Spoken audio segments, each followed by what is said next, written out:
Hello everyone, welcome to our Let's Play series of the Banner Saga 3. This is Colonel RPG as usual, and I'm very happy that you chose to join me today here in Arborang as we go meet the king, I believe, and as we continue with our team of ragtag soldiers who...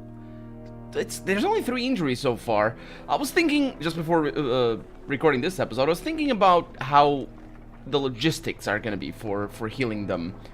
And because they can all be healed at the same time, I think it is a very good strategy to just not camp until... Oh, looks like an awful lot of stairs, says Alette. Does it? Because I can see them. I can see the stairs.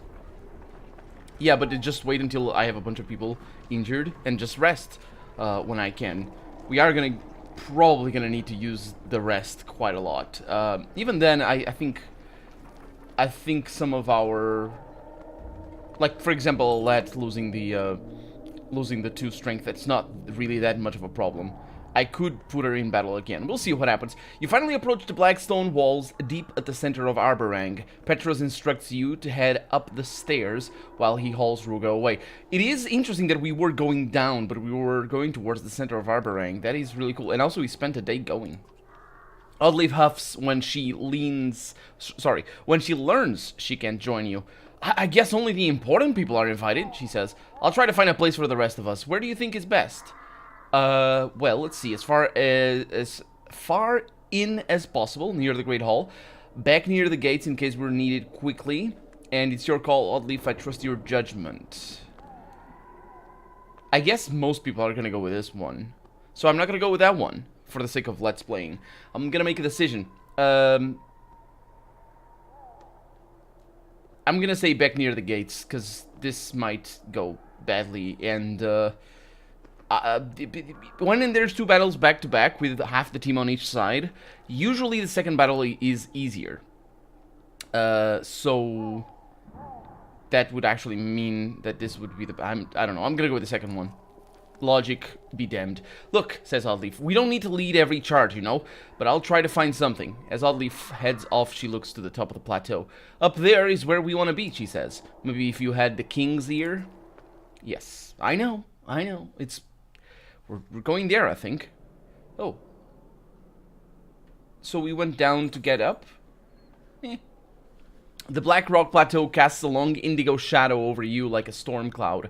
As you climb the steps, the view shifts from verdant green hills into a morbid panorama of carnage and darkness. Eventually you come to stand before rich and beautiful as well, I suppose, and powerful men with long names and banners, called before King Mainolf as you were. Hakon is here, as well as Canary, both given a wide berth. Probably because of the smell. From where you stand... These guys don't bathe. From where you stand at the back of his enormous hall, King Mainolf looks small and withered on the throne. On the throne? That's not how it goes, because the on is already there. Upon the throne. Also, I don't recall what happened in the Banner Saga 2, but I think I had to fight someone that was trying to take... Yeah, I'm pretty sure, because we spent a fair bit of time here in Arborang, just dealing with the factions in here, and I'm pretty sure I had to fight people who had taken over the rule of Arborang in the name of King Mainolf, but then he wasn't actually in power, so I don't remember exactly how that went. He speaks slowly, as if stepping carefully through cobwebs of old memories. You can only hear bits and pieces about changes of heart and protecting the weak. Eventually you give up trying to make out the words. Suddenly the hall goes silent. Everyone has turned to stare at you. The king beckons, and you approach.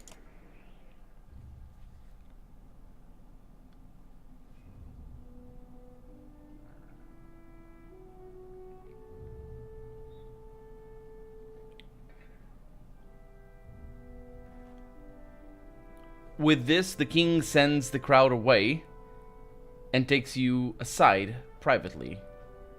With what? With me? He didn't say anything. That kind of looked like there should have been a voiceover there. I don't think there should. You are to be thanked in person for bringing my son home to me, he says. Now I'm afraid I must selfishly beg a favor of you. The road between Borsgard and Arborang is long, especially shared with a man like Ruga. Tell me, how did you fare in his company? Ruga tried to kill me. You're not the first. Yet somehow he commands the loyalty of many. Maybe it says something about the hearts of men. I suspect you already know this, but the man has poisoned me. He did it when we met in good faith to negotiate peace. My menders have been unable to find a cure. Ruga and I have something of a long and miserable history. No doubt he means to watch me wither on the throne, but perhaps you've seen his weakness. Something with which to coax an antidote from him? Convince him on my behalf. Oh no. So, did I know this? I don't remember. I don't remember him... I'm trying to think. I think I knew this from the second game, but I definitely remember him having a meeting with Maynolf. What I seem to recall that, but this is a pretty tricky situation. Is she really? I mean, this guy's dead. This guy's dead. But I'm not gonna say any in return because he's probably gonna die because she's not the best for the job. If he thinks she is, sure, but oh boy, am I truly the best hope for this? You're not my only, but if I know Ruga, this is all part of a game, and I will use every option I have. Succeed, and you'll know my generosity. The king calls for Petrus, and you soon hear his hard boots echoing off the high ceilings. My king, Captain Petrus, our friend Alette, has agreed to speak with Ruga. And Petrus, follow young Alette's orders. You're now hers to command as she needs. See that this gets resolved as soon as possible. And I have an honored guest. Awesome. Hopefully he's level 12 or 15. I don't think it's going to be level 12 or 15. So we got some rest. We got also a bunch of renown, which is awesome. We got lost some supplies, and our morale is improved. This is great, and we have Oddleaf over here at the gates. We could go and talk to her. We also have Petrus over here. Right there, yes. Interestingly, it is different, because this is one thing. No, it's the same. It's that. No, it's weird. I don't understand. And we got rest over there, and we got heroes. We will need to look into all those things, and we got the market as well, but we're going to focus on leveling up for right now. I think we're going to be okay. We spent the money. Actually, let's go to the market. The money is the same. It might not actually allow us to buy any... No, it does. It does. Because the total supplies is what I was sort of thinking. It might have been exhausted.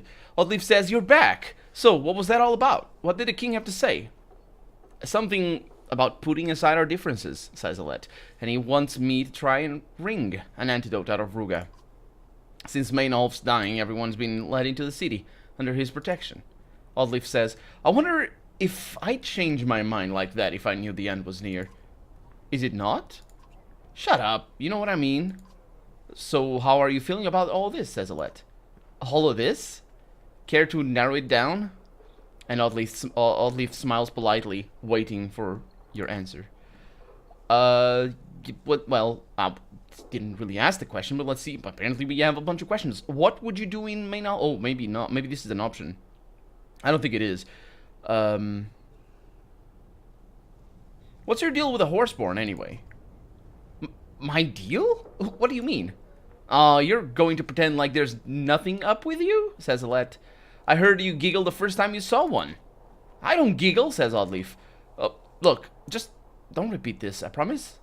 Promise? She asks. Yeah, sure. When I was a girl, I remember my father showing me pictures of horses. They looked amazing. I wanted one so bad. But then he told me they were all killed, totally wiped out. Do you know this story? Legend says the Loom Mother made horses, and another god created the horseborn from them. But there was a time when both horseborn and horses existed. they'd see people use horses for farming and carrying goods and wouldn't know how to react. Was it slavery? Were horses like children to them? Or some living reminder that they're just dumb beasts? And you could ask the same about Varl, says Alette. Huh. Very astute observation right there. I wouldn't have connected that, to be honest. Come on, it's not the same, says Oddleaf. Varl looked pretty different from Yox. No, I think she was referring to them in regards to us. No debate how the Horseborn were made. Anyway, rather than let anyone own horses, the stories say the Horseborn went crazy and slaughtered them all. Then they fought humans a bit, but eventually retreated far south. They say the Horseborn felt such shame about the massacre, they just never returned. Who knows what the truth really is? Up till the moment I saw one, I was never even sure the Horseborn really existed. But they're real. They're real. They're really real, she says. And they're beautiful. And they're causing us all kinds of problems, Alette points out. Oddleaf's beaming face in wine green deflates. Oh, tell me about it. She smiles politely, waiting for your question. So, what would you do in Maynolf's position? This is a tough one, she says. You know me. I want everyone to leave. Maybe even not hate each other? Ruga's men are bastards, but I don't think they deserve to die. I'm just glad the Varl are on our side. But I'm not the king, so I guess there's not much else to say about it. And she smiles politely, again waiting for my question. So, what should we do about Ruga? Gods, I wish he just didn't exist. You know he's not going to just hand over a cure. Not with a high price, anyway. He's gambling with people's lives for his own benefit. Why do people like him always? Why do people like him always seem to prosper? She asks. Good point. Alette probably wouldn't know. I don't think Alette has had, even though she has been through a lot, I guess it's not implausible that she would know, that she would have taken lessons. She has been through a lot, but not necessarily in regards to dealing with people in this close, like, you know, directly with that. She has been it's more big picture stuff. But I don't think, I mean, we all learn from things we have never been through, like, I don't know, the war or poverty and famine, and hopefully we don't go through that.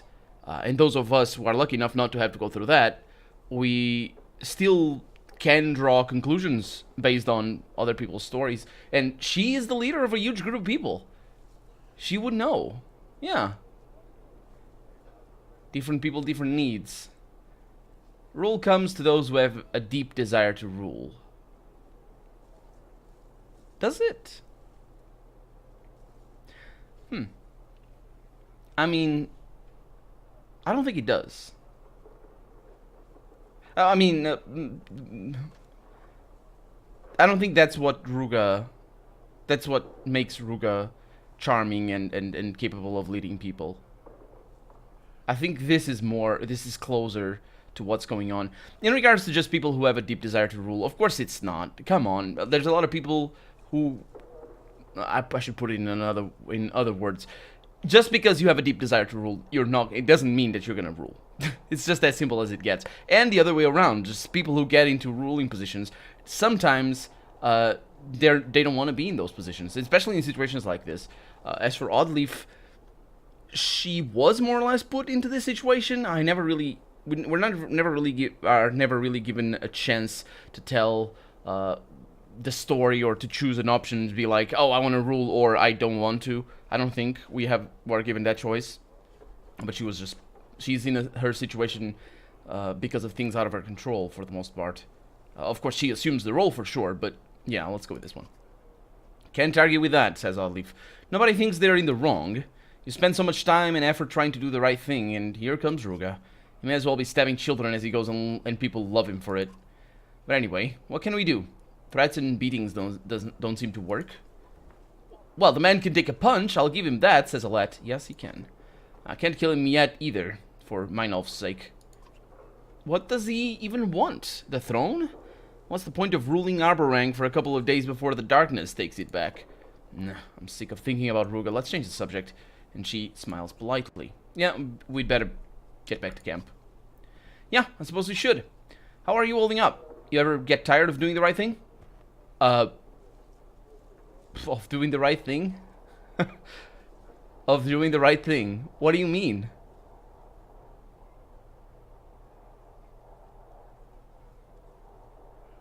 What does she mean, actually? I wish I knew. I wish I could probe. Because it's not like the whole Banner Saga. It's not about. Sure, I mean, you do make moral choices. A lot of them are just moral consequences, or rather, morally relevant consequences than the choices themselves. There's a lot of nuance in all the choices in this game, in both the first and the second one. But it's not really about doing the right thing for the most part. Especially because the storyline is painted in such broad strokes that it's always more about, well, we'll see what happens. So, I don't know. What choice do we have? Leave? Go south? Says Oddleaf. See what happens? I'm just thinking out loud. Some people are talking about ships. Yeah, says Alette. After what we saw in Fiskivik, the serpent's blood was eating all at the boats, and it killed everything living in the sea. I know it's not a real option, says Oddleaf. Now I've got to rely on each other. Just remember, you've always got a shoulder here. Don't try to carry this all on your own. Oh, and morale is improved just by talking to her. Fantastic. Love it. Love it! And this is morale of the people, not of us. I think I'm gonna be able to talk over here to Petrus, though. So not necessarily... Maybe it's the same thing. I just don't know. I just don't know if it is or not. We're gonna need to go there. Let's look at our heroes. Because I think here in the hero... Isn't there a training thing? Or isn't there used to be... Or isn't there used to be... I say words. I know I say words. Oh, yeah. So they do rest. Look at that. Oh, fantastic. That's different than what I thought it was. Great. Great, great, great. Okay, so the heroes... I thought there was a training area where you could get... Like, in the second game, you get a training area, and you can get some abilities and things. I don't think we get them here. So there's no real need to... or, I mean, there might be a real need to do something here. Why? Where? Ludin? No, who's missing? It's Oddleaf. Why? Why? What's wrong with her? Why did she leave? Huh. Maybe because Gudmundur over here? Oh, level 8. Petrus is level 10. He's pretty good. Let's see what he has. So he's got a lot of things. He's got shield wall. So that's a passive one just by standing next to allies. Petrus calls upon one of his loyal men at arms to come to the defense of the party. Summons a warrior within 2 tiles of Petrus' current location. That's pretty decent for tanks, and that's really amazing. He's really good. He's really good. Then we got run through. The character, let's see, it just says run through 3 tiles. I got hiccups right now, I apologize. And a bloody flail. Yeah, he's pretty amazing. And he can level up. Oh, he's so pretty amazing. He's so pretty amazing. Okay, I'm gonna level him up. Let's keep you guys where you are, and then in the next battle I'll get him. So let's have a chat with Petrus and see what he has to say. We're his boss now, so let's see what happens. We have not had time for proper introductions, says Petrus. No, we have not. I didn't even know it'd be necessary. Are you comfortable with the king's orders? That's not a matter of comfort. I was giving as much warning as you were. That's to say, none. But if these are the king's orders, I will follow them. Is there anything you wish to know? And he stands at attention. Yeah, how did you become the guard captain in Arborang? He looks uncomfortable and unaccustomed to talking about himself. I won't bore you with the details. I was an orphan. When I was young and impetuous, I overthrew the vicious bastards who were selling children in the slums. I did it without killing a man. King Meinolf made me an honor guard. A few years later, after an attempted coup, I became captain.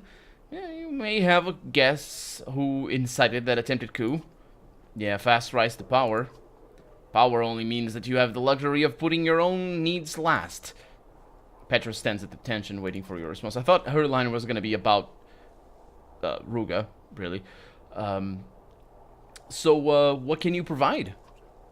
Several hundred trained fighters, weapons and armor, and access to the king, should you need it. Several hundred fighters? In a city of several 100,000. We're lucky for that. Look at Frostvalor. Frostvalor? I don't remember how it's pronounced. Or Borsgard. The wealthy buy control. Any upset of balance, and the wealthy families hack each other to pieces over it. Innocent people get caught in the fray. The king is trying to change that in Arborang, but it's slow going. Tradition dies hard. And in my experience, many would just prefer to hack each other to pieces in the first place. Why did Meinhof put me in charge? I'm an outsider. Well, it would be above my position to assume. But, in my opinion, you answered the question yourself. The king knows the other clans in Arborang too well, I think. Schemes and secret plots flourish in a city like this, but your banner speaks for you. Who better than an indebted outsider to handle the other outsiders? So he can expect me to do as he says and take the blame if things go wrong too. Yeah, that's one way of looking at it. Aren't the wealthy families in Arborang going to be upset about this? Without a doubt. Yeah, probably have things to do then. As you say, my men were spread thin already. I'm almost more worried about the clans than the dredge. May I offer some advice? Sure. Rely on me to understand the city. Sometimes men who come from the countryside see things as a straight path, but Arborang is a circle. If you try to change direction suddenly, you risk being flung over a cliff. And we are dangerously close to a steep drop. Well, I appreciate your counsel. Thank you. Of course. If you need me, I'll be nearby. And again, morale is improved. That's fantastic. That is indeed fantastic. I love it. Amazing. So we could rest. We don't need to. We could go to the market, which we do need to, because I will look at these things over here. So, yeah, let's see. So we got plus strength attack and extra critical chance. That's nice. Very expensive for what it is, but it seems to be different. Bonus strength damage when stationary.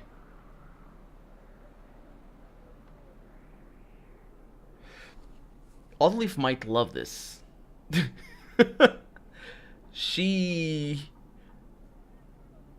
I hope it stacks. I think it would. But that's really expensive, though.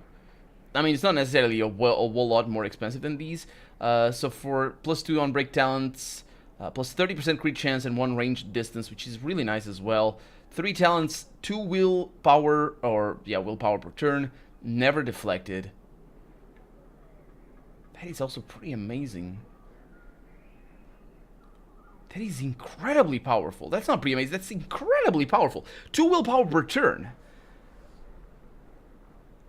3 armor, 20% divert armor damage. I want these 2 things. That's expensive. I'll get them. I'll like buying this stuff early in the game. It's gonna be used for a while. That's the thing.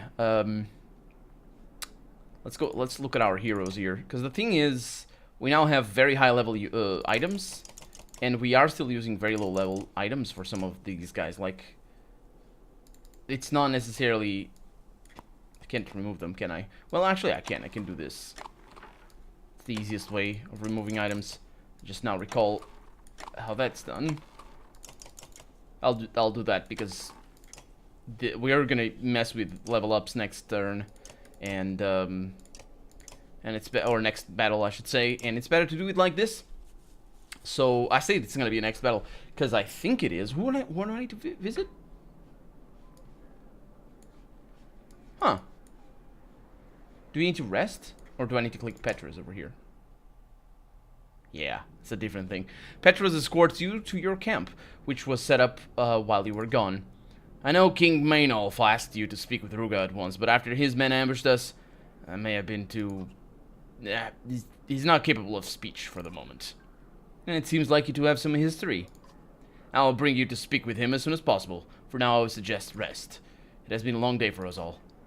Oddleaf has been waiting for you to return. You can hear singing and laughing in the distance. Where is everyone? Asks Zalette. Celebrating, she says. For the first time since we left Skoger, we can just stop. We made it. Thanks to you. I don't feel done yet, says Zalette. The dredge could easily tear through the flimsy outer wall, if they wanted to. And as far as I can tell, we've still got no answer to the darkness. What do you think Ivor's doing right now? Asks Oddleaf.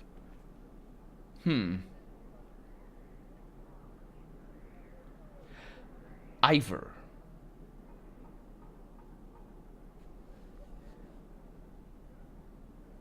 Is he the guy...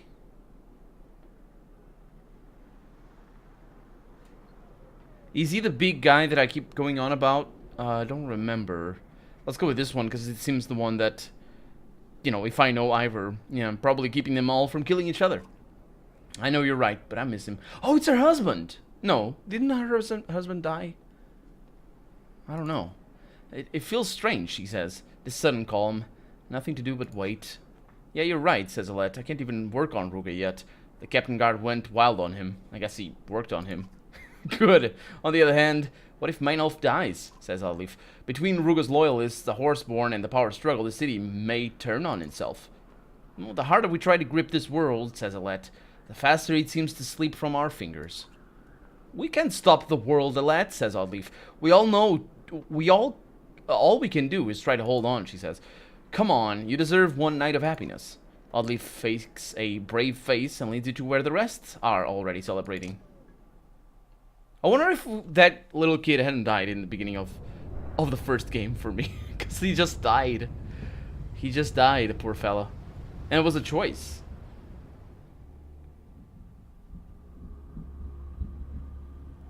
And yeah, that's where Juno... Darkness hasn't responded to anything I've tried so far. Damn you, Juno! How did you... I can't give up.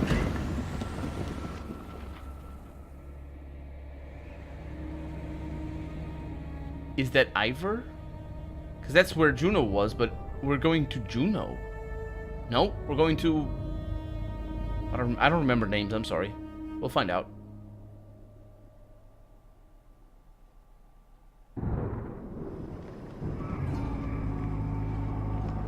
What am I doing here? I left my friends in Arborang and joined the Spellweavers, Juno and Eyvind, on their journey to undo the darkness and put an end to a world-eating serpent. Juno fashioned a dome of light around us, and we pushed into the darkness. I expected desolation. Instead, we've passed villages that look as though melted, and forests curled like fishhooks. I've had a bad feeling that these things will never again return to the way they once were, even if we succeed. With us came a band of mercenaries, the Ravens, tricked into believing the orders came from their leader. This, too, feels like disaster waiting to happen. Everything about this feels like disaster waiting to happen. But we are out of time, so what's going to have to wait to happen is the next episode. For right now, I'm Colonel RPG, and this has been the Banner Saga 3. I really hope you've enjoyed it, and if you did, go ahead and leave a comment. Like the video if you want to see the next one come out sooner rather than later, but above all, thank you so much for watching, and I hope I'll see you next episode. Bye-bye.